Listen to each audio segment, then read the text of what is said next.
So thank you so much for inviting me to be here today. I know that people are very excited about many of the grants that are being posted on grants.gov as well as other sites. But grants.gov is the system, the site where all the federal grant making departments and their agencies and sub-agencies go to post their discretionary grant funding opportunities, and where you can go to search for those funding opportunities and to apply for them. So today I'm going to talk about the topics here listed on the agenda, how to navigate grants.gov if you're new to the world of federal grants, how to register to submit an application, how to search for grants on grants.gov, what's in an actual grant funding opportunity, using a platform that we refer to as Workspace to prepare and submit your application, the importance of tracking the application to make sure that to see it through its final destination, validation, as well as reaching the actual agency for which you are applying for funding. And at the end, I'll provide some tips and resources. We have a help desk where you can reach them 24 hours a day, 7 days a week, at least at this time, through email as well as a toll-free phone number. So if you haven't already been to the grants.gov website and you land on our homepage, the two tabs that I have highlighted here in red are probably where you're going to want to start. The first one is search grants and the other is applicants. Grants.gov, as I said, we have a lot of resources on our site.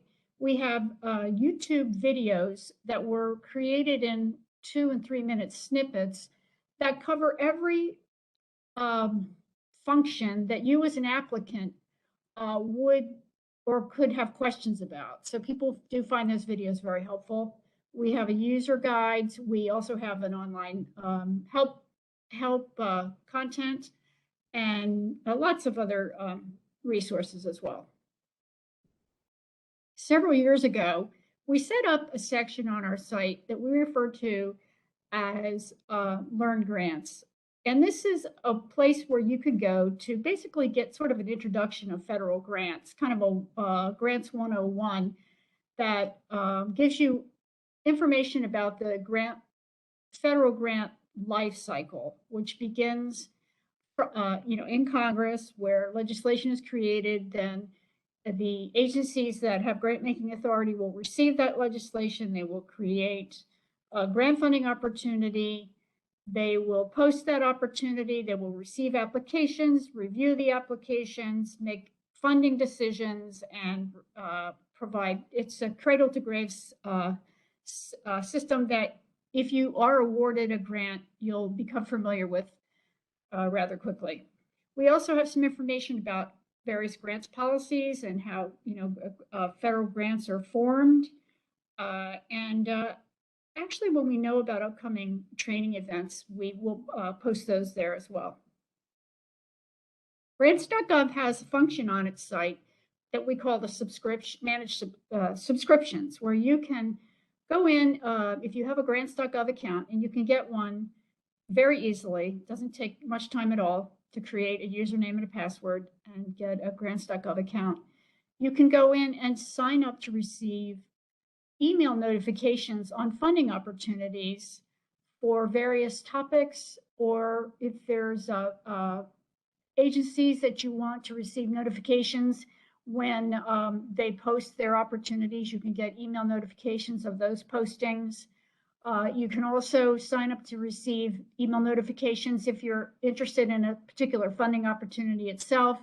And you want to make sure you're notified if the agency changes something. For instance, they may change a deadline date, they may extend it, or they may change eligibility criteria and so forth. So it's a good feature to have.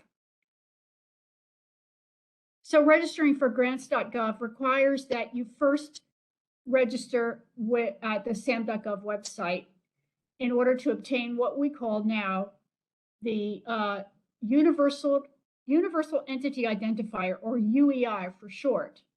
And if you're familiar at all with grants, you will know that the UEI was formerly known as the DUNS number.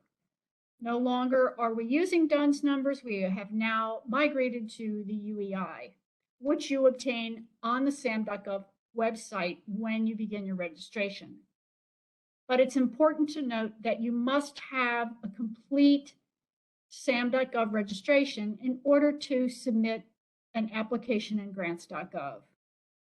Now, the person that goes to the SAM.gov website is what we refer to as the e-business point of contact, or eBiz POC. This person is the one that's responsible for overseeing all the activities, basically giving responsibility for individuals within your organization to represent you in grants.gov, such as creating a workspace to prepare the application and to submit the application. This eBiz POC also affiliates you with the actual organization for where you reside. Getting a complete SAM.gov account registration can take several weeks to accomplish. So you want to make sure that if you don't already have a SAM.gov account with the UEI, and you have to have the account registered, you begin that registration process well in advance of any deadlines that you must meet when applying for a federal grant. Now, we say it takes approximately 7 to 10 business days after completing registration. I would suggest that you begin that registration even earlier than that. I mean, I've seen it take longer than that. So you definitely do not want to find an opportunity and not be able to apply for it, just simply because you don't have a SAM account. There's also other things that SAM requires, and I think there's someone after me that's going to talk about SAM.gov. I believe that they are still expecting that you submit a notarized letter to them as proof that you are actually who you say you are and you represent a particular organization. But I'll let the person that follows me take care of all that information. So once your SAM account is active, grants.gov receives an electronic transfer, we call it extract file, of all the information that has been updated or has been created new in SAM.gov for each day. We get that extract file every 24 hours. If you're a new organization registering for the first time, you can register for a grants.gov account, but you will not be able to be affiliated with the organization until we have your information from SAM.gov. Also, a note to the eBiz point of contact that they must renew their registration on an annual basis.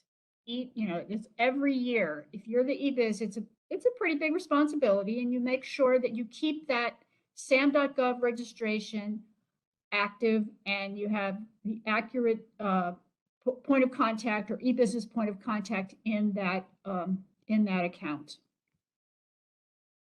You can also, as I was saying, you can register for a basic grants.gov account at any time, and you would do so just by clicking on the registration link at the top of the website on the header of every page.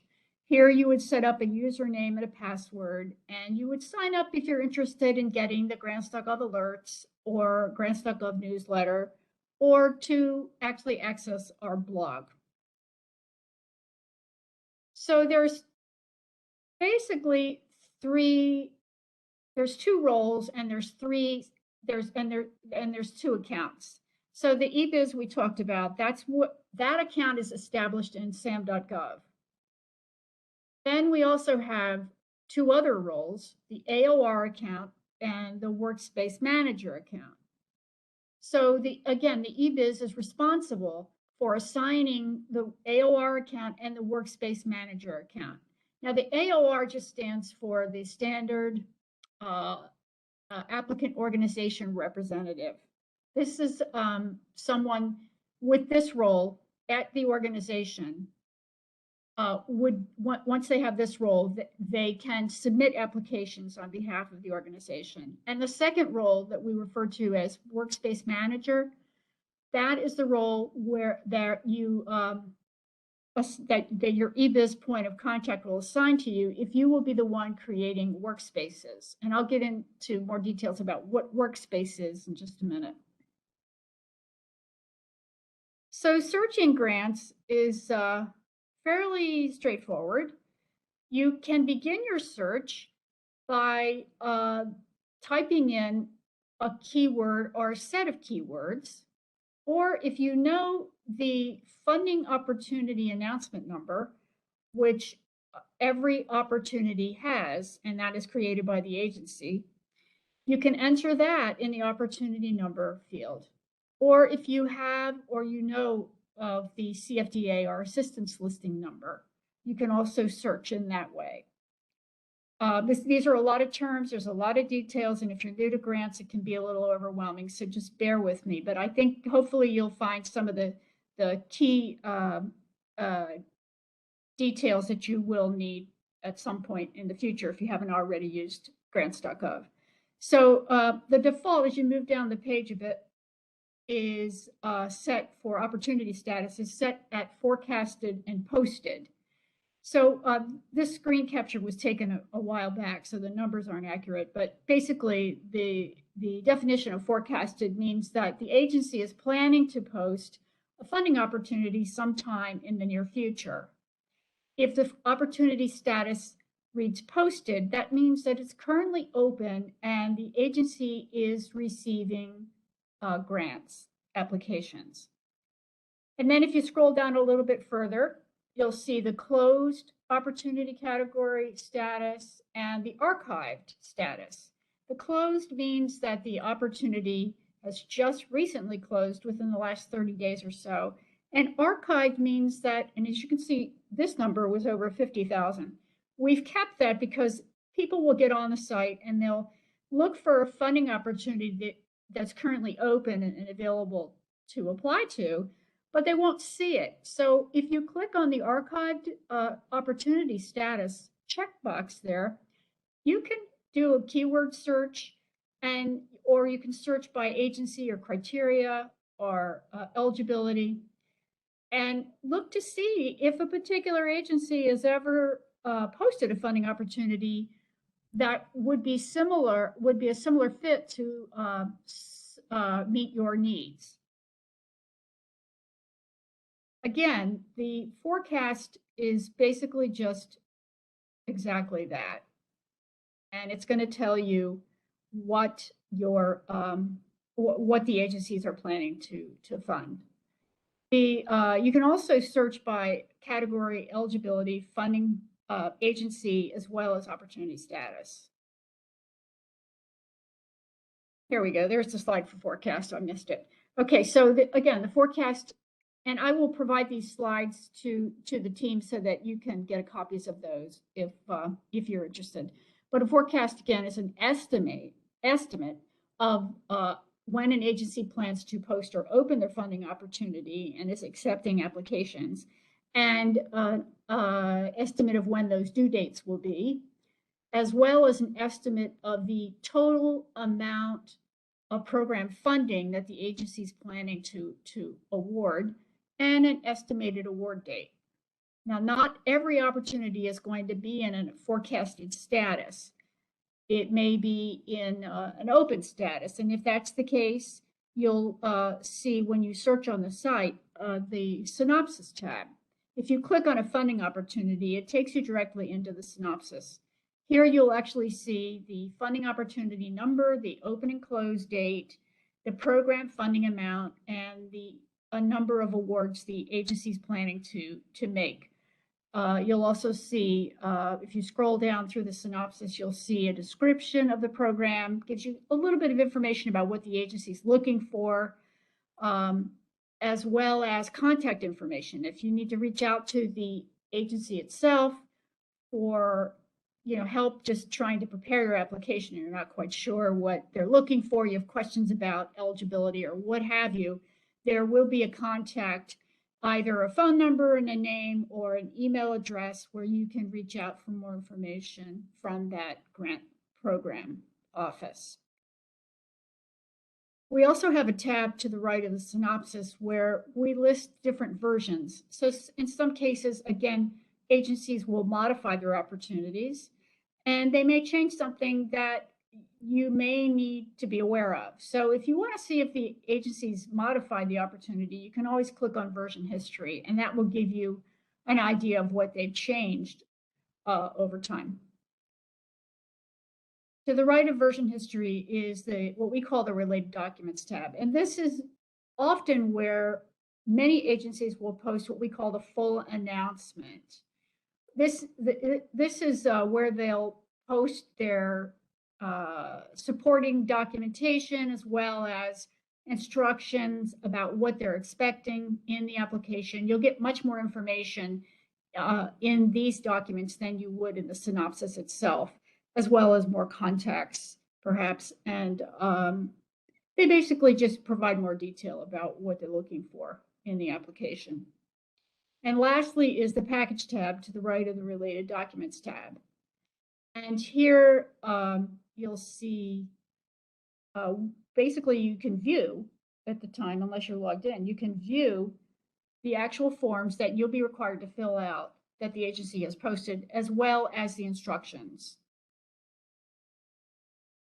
So I talked a little bit about Workspace in the beginning, and basically what Workspace is it's a place on the grants.gov website where you logged in with the Workspace Manager role or the AOR role can create your own little workspace for a specific funding opportunity.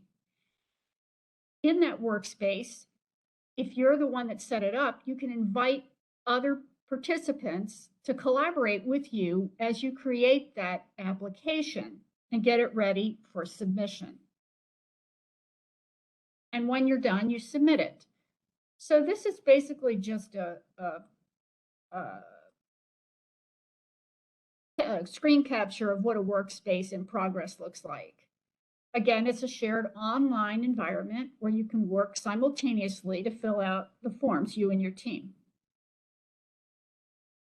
The participants can be from any organization as long as the Workspace Manager knows either their email address or their username. They can invite anyone to come into the workspace and assist them. They have to have a grants.gov account, but they can invite them to come into the workspace. And I think some folks may use this like to invite, there are grant writers out there, and they'll often be asked to help write proposals or applications, and you could and they may actually have access, because they have a basic account, they may have access easily to your organization if you were so to choose them to come into the workspace to help you prepare the application. Again, here's the list of the roles. So the eBiz POC, really their only role is to assign roles to organization members.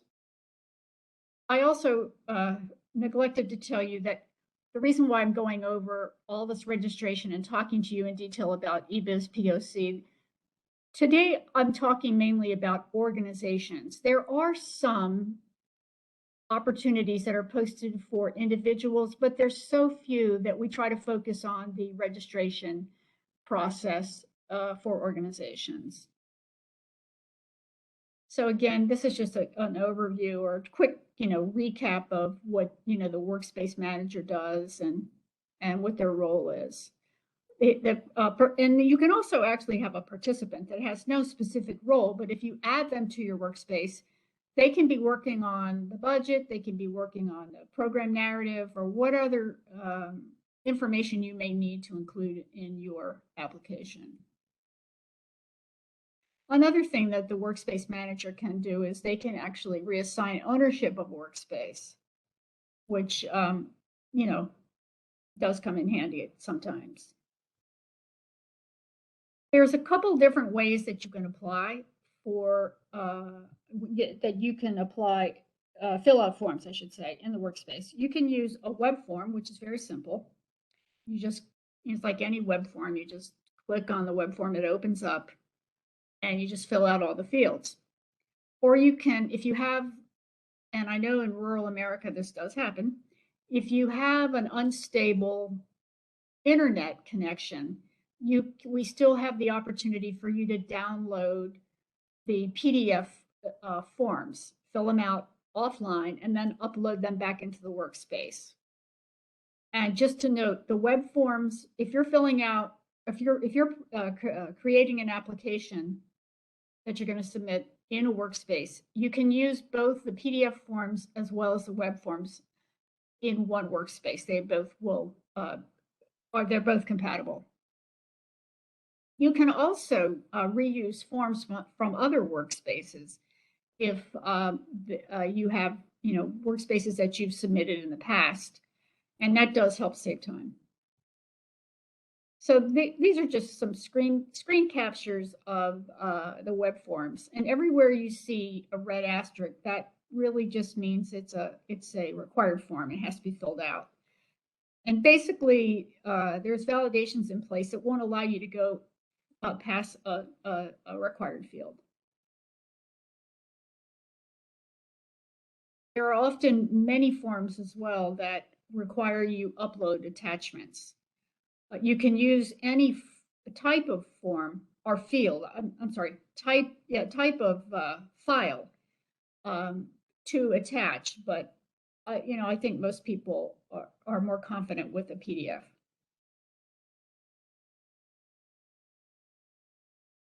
Another good thing about Workspace is that it auto saves every 5 minutes. So if you have to get up from your workstation and get a drink of water or whatever, and you come back, your information is going to be saved where you left off.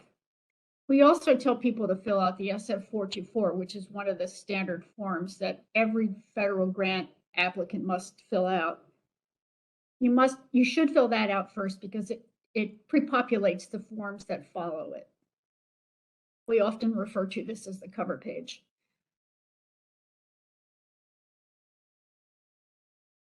And if you decide that you would feel more comfortable using the PDF forms, you'll want to download them. And so the forms are developed using Adobe software. So we encourage people to only use Adobe Reader to access these forms because they just work the best.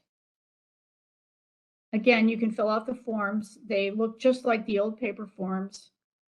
The highlighted areas in yellow just mean they're required fields. When you're done, you can just click submit, or you can also, I forgot to say, you can reuse forms just as you can reuse and reopen workspaces. And that does save a lot of time. People find that very valuable.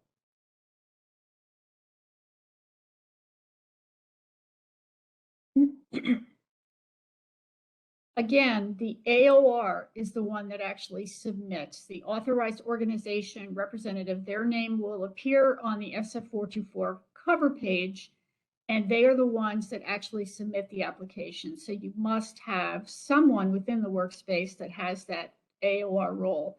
And in some situations, if you have a small organization, you may have both roles. You may be AOR and workspace manager. You may also have another separate account as the EBIS POC. So, it just depends on how large your organization is. It's really important that you track the submission of your application to make sure that the agency retrieves it. So when you, as the AOR, click on the submit button, you'll receive an on-screen confirmation receipt. And in that receipt, you'll receive what we call a grants.gov tracking number. This number begins with the uppercase word grant with a series of 8 numbers behind it. Also in this receipt, you'll receive the official date and timestamp of the actual submission. And this is very important information. Your agency may ask you for that, or they can ask us for it, and they can see exactly when you hit submit. I have to say that agencies are pretty particular about their deadlines. They don't like extending deadlines because they're on usually very tight uh, time frames to get everything done they need to get done, by reviewing applications to making award decisions and to actually cutting the awards. So they don't like, again, they don't like to make extensions, and often will not give people exemptions for missing a deadline. So just keep that in mind. You want to make sure that you plan to have your SAM account completed, as well as you submit early.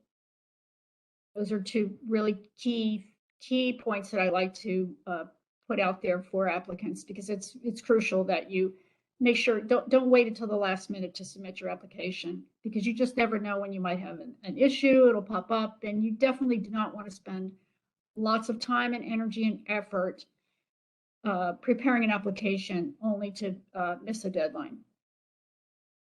Now, the AOR, the person that actually submits the email, will receive a series of confirmation email messages. The first one you'll receive will be the same thing that you see on your screen in the receipt confirmation. And it basically just says, your application's been received by grants.gov. And then a minute or so later, maybe even less than that amount of time, you'll receive another email. These emails, again, all go to AOR.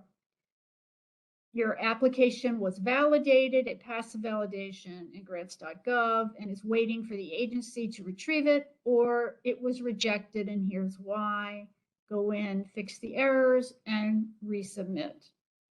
And lastly, the last email that you should receive is that the agency for which you are applying for funding has gone into grants.gov in some form or fashion and retrieved the application. And again, these emails will come within minutes of each other.